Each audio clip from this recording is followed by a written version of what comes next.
Let's test out Nioh 3. Now you might be like, how are you testing that out? The game isn't out yet. Well, I absolutely love this. There is a free demo download. You can play the game for at least some amount of time, and your save progress, I think, transfers over to the main game. The demo is free, so you can find out how it runs on your system and if you're enjoying the game. I absolutely wish more games would do this. I think all games should do this. But anyway, so that's how we get to test it out. Also, what kind of hardware does this game require? Well, the minimum GPU is a GTX 1060 or a Radeon RX 5600 XT. Now, they tell you that that should get you 1080p 30 FPS using the lightest graphics preset with upscaling. Now, the recommended GPU is a 3060 Ti or 6700 XT, which they say should get you 1080p 60 FPS using the standard graphics preset, but also with upscaling.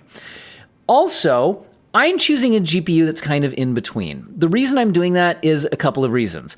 I'm using an RTX 3060. That's significantly better than the minimum, but it is below the recommended. The RTX 3060 is the most popular GPU on Steam on the latest hardware survey, so I'm choosing a very popular representation of a typical user's PC, at least to begin testing. Maybe we'll test out other hardware if we have time or feel the need. And I'm also choosing something that is solidly between the minimum and recommended. So popular GPU between minimum and recommended. We'll see how it goes. Also, I'm choosing to use the Ryzen 5 5600X, which is the recommended CPU for the game. This is not Unreal Engine 5. Team Ninja uses their own engine. I can't quite remember the name of the engine, but it has had some performance issues, especially given the visuals that you get out of it in some other games.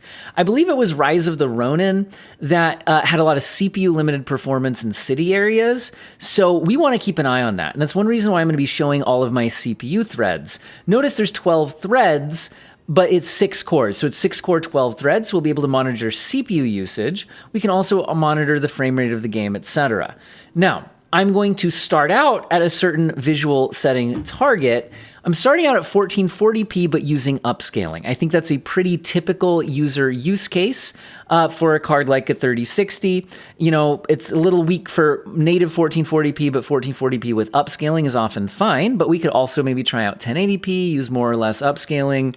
Now, I've noticed that this game seems to heavily rely on a dynamic resolution scaling.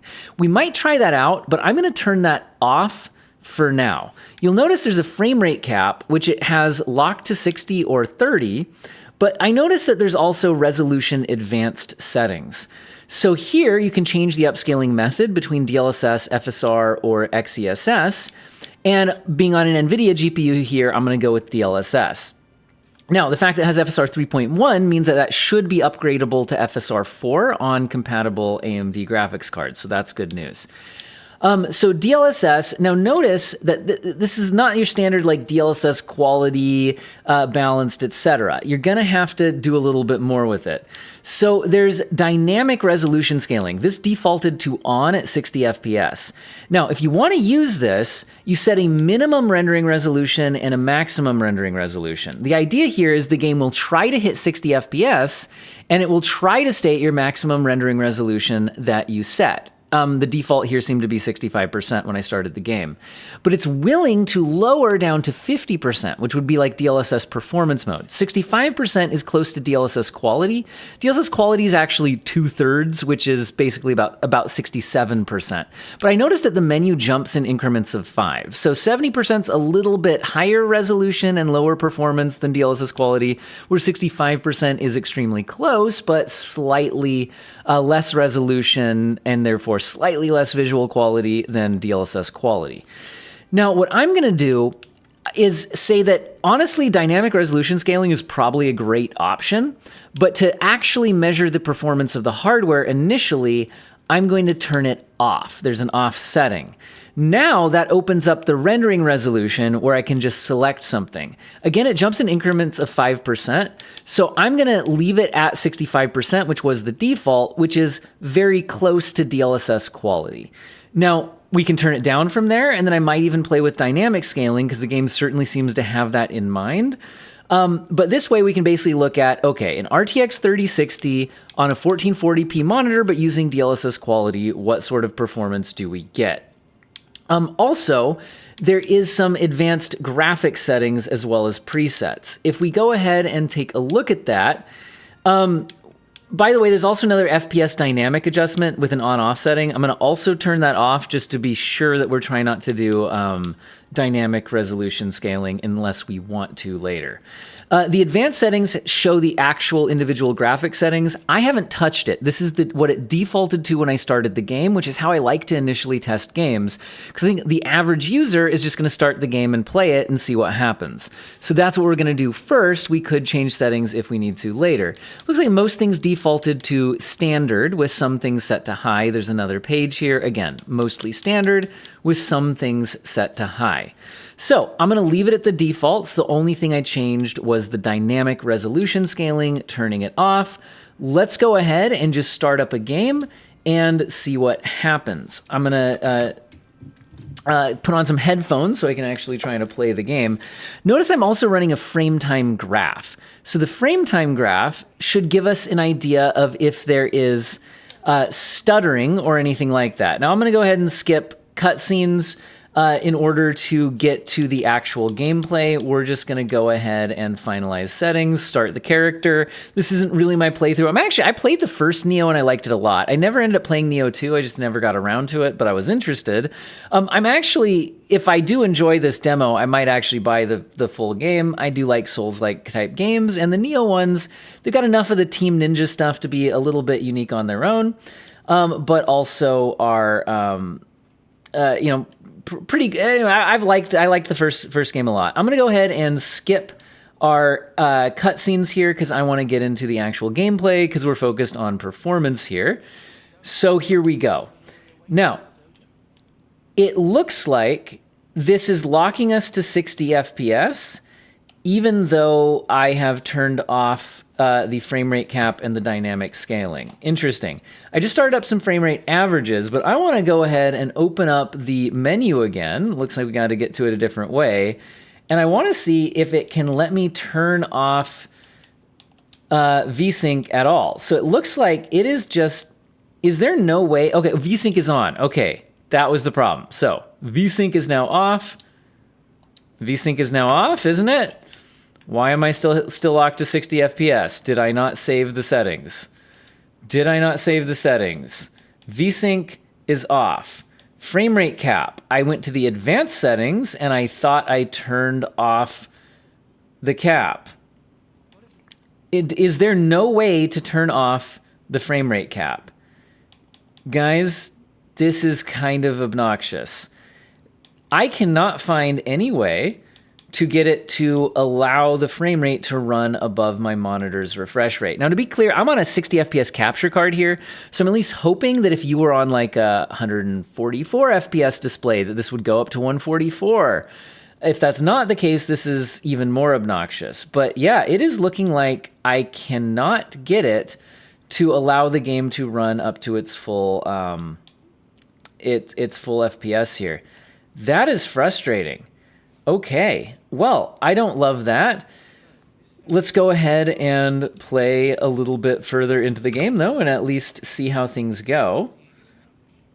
It at least looks like we're not dynamically resolution scaling. Now, given that we're at 60 FPS, though, maybe I'll go up to 100% of resolution and see if we can stay at 60 FPS. So let's go into our advanced resolution scale and go to 100%. So this is DLAA. So let's go ahead and see what kind of performance we get there. Okay, so it certainly was needing the DLSS quality to hit 60 FPS. Looks like we're more like in the 40s or so. But remember, we're on an RTX 3060 on a 1440p display. So we're also not at, dropping to 30s now. And again, this is native DLAA, all of that. So yeah, performance is certainly getting a little bit rougher as we get some foliage on the screen and all that. I'm curious if now, if I go back to DLSS quality, if we're going to actually be below 60 FPS now that we're in a slightly more demanding area. So we'll go back to DLSS roughly quality and see if that gets us up to 60.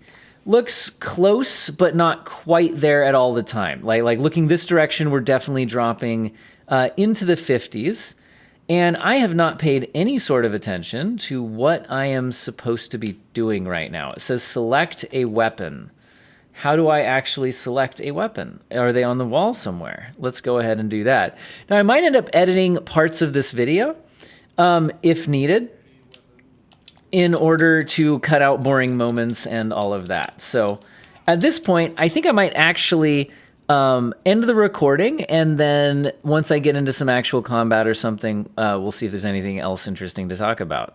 All right, through the tutorial and into some actual gameplay, we now have some demons have invaded, and I've learned how the attack buttons work and all of that. One thing I've noticed is that the cutscenes are 30 FPS locked. I didn't see any option to change that. It's not always the end of the world. It's just a cutscene, but just thought I'd mention that that's a thing. So looks like there's Yokai Realm business that I didn't read. So probably should have. So I'm standing in these little circles. Is that saying that my key gauge won't charge up while we're in those circles? Something like that. Now, we're in combat. The settings are still the default graphics settings and then the 1440p output with DLSS 65%, so roughly DLSS quality. Things seem to be performing fairly well. My thoughts on the graphics is similar to what I generally think about games from this engine. It looks fine, but not necessarily particularly impressive compared to other recent games. I should also pay somewhat attention to the blocking and such. Definitely getting some dips below 60 FPS when using these settings. Sorry if I get a little bit distracted by gameplay here. Key depletes to 0. You can deal significant damage with grapple. Grapple is pressing Y. Okay, so we will press the Y button when we are out of key, apparently. Okay. So I guess we get a fun little animation here as we then stab the monster, and it has yellow blood, so that's good. All right, so combat there seemed to be 60-ish FPS. So far, it doesn't seem to be CPU limited, although do notice that certain cores are hitting like over 90% at times. So while I am mostly GPU limited here, and then the game seems to be limiting me to my capture card's refresh rate of 60, I think that the CPU is working very hard. I'm not sure if the 5600X could do much over 60 FPS, which is concerning for people on lower-end CPUs than that, so that's a little bit unfortunate. Again, I'll play a little bit further and see if we see any other interesting stuff going on with the performance. I'll say that, like, right now, nothing's been super concerning. I haven't seen big stutters like we might have seen on Unreal Engine or something like that. But, you know, a 3060 on a 1440p monitor, DLSS quality getting us usually close to 60 FPS, but with some dips. I think that's not the end of the world. The visuals themselves, like I said, you know, you can play the game. It's certainly nothing here is standing out as like exceptionally detailed. The lighting system certainly doesn't look exceptionally, you know, beautifully ray traced or anything like that. So this certainly doesn't seem like some kind of a technical showcase or anything like that. It looks like it's teaching me that I can run with the left stick.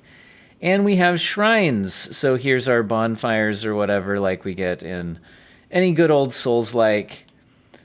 And that's on that. So let's go ahead and keep on moving and see if we see anything different about performance. Like I said, it seems to be mostly holding to around 60 FPS on this GPU. Looks like we can crouch with left stick if we need to. All right. Definitely dipping into the 50s here. So yeah, definitely below 60 FPS at these settings in this area. But not like drastically so. We're in the mid 50s. You know, this isn't the style of game. Like in a first-person shooter, I get really sensitive to lower frame rates. And I want like super high frame rates if possible. in the kind of game, like third-person action game, not even shooting, where you kind of have lock-on aim, you really just need your frame rate for it to look smooth and be responsive enough to get your dodges and parries and whatnot. So I'm not super objecting to the performance that we're getting here so far. Style switch with right trigger.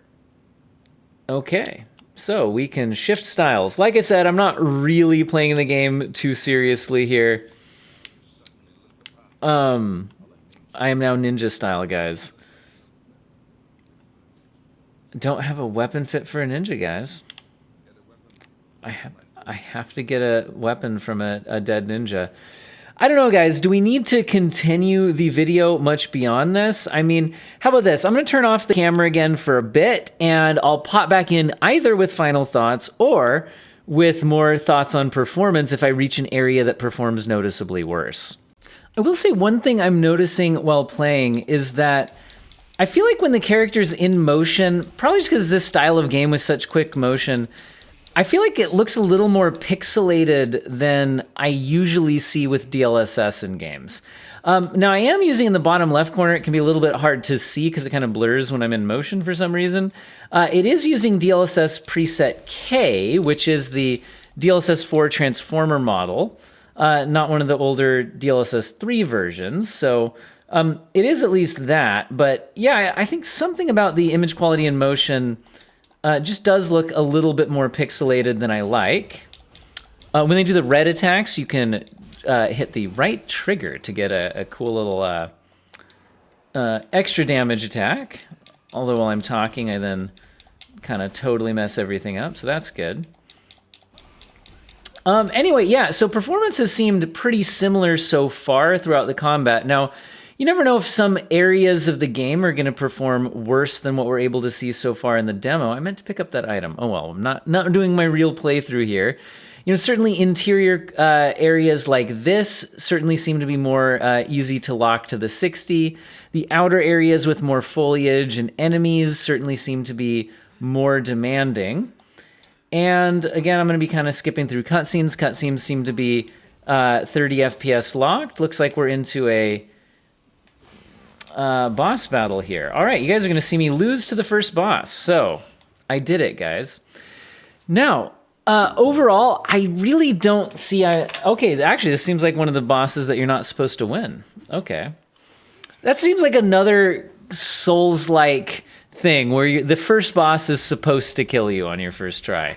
Seems to be the case. I'm going to go ahead and skip forward to see if we get any other kind of performance area or anything like that. I don't actually know how far the demo lets you get, because like I said, this is a demo rather than the full build of the game. Although, like I said, based on the download size, I certainly hope it's mostly the, you downloaded most of the game. Yeah, like I said here, more foliage and stuff, more reflections. We're a little under 60 FPS. It does drop into the lower 50s. But like I said, I'm not relying on the dynamic resolution scaling. So we could go ahead and at least take a look at that real quick. Actually, this is how the game seems to want to operate. It wants to operate on a dynamic resolution scale. Let's target the 60 FPS. Let's default to the 50% minimum. I'm going to go ahead and let it try to be 100% if it wants to. I just doubt it really is going to. I think the only downside to letting the maximum go up to 100% is if there's wild swings very quickly in the demand of the game, it might adjust a little bit slower than if you had less of a wide range, but I think it'll be nice to kind of let it try to do that. Also notice that I do have frame generation off. So this is the performance without frame generation, although with upscaling. Yeah, by letting it go down to 50% and dynamic resolution target, notice that it is able to hold the 60 FPS here. If I stand still, you can notice in the bottom left corner, it's going to be a little bit hard to see. This is the DLSS overlay that you can enable through a registry edit, or there's some third-party apps that can do it. You see the internal resolution is 720p right now. It's outputting to 1440p. So it is at its bottom floor of 50% per axis in order to hit the 60 FPS, but it does seem like it's able to hold it. So I think that I'm going to end the testing here for now. My overall thoughts is it seems like, especially if you're willing to rely on the dynamic resolution scaling, even a card like the 3060, which isn't anything special these days, on a 1440p monitor with the default graphic settings, which are mostly standard and high, seems to be able to hold to mostly 60 FPS if you rely on the dynamic scaling, will dip at times if you don't. I will say my thoughts on the overall visuals is there's really nothing special. And I think that what we're seeing right now is a good example of that. By relying on definitely like screen space reflections here, you can see a lot of screen space artifacts in it. Nothing about the overall lighting or, detail of the textures or the environment particularly stands out as impressive. And so, the impressive, the performance is okay-ish. I kind of wish we were getting more visually out of it for this performance, but then again, the performance seems okay. I wasn't seeing stuttering. It seems like a game that wants to target 60 with dynamic resolution scaling, and a 3060 seems to be able to do it even on the 1440p output. Now, maybe a longer section of the game would find some areas of the game that are significantly more demanding than this, but based on what I've been able to test so far, I don't have any major issues with the game. It looks okay, it runs okay. Whether it's enough visual for the performance, I'll let you guys judge, but I don't see any oh my goodness, you must stay away, stuttery mess type issues, at least in this initial little bit of the game, which admittedly isn't like a super long playthrough. Let me know what you guys think, and I hope you all have an excellent day.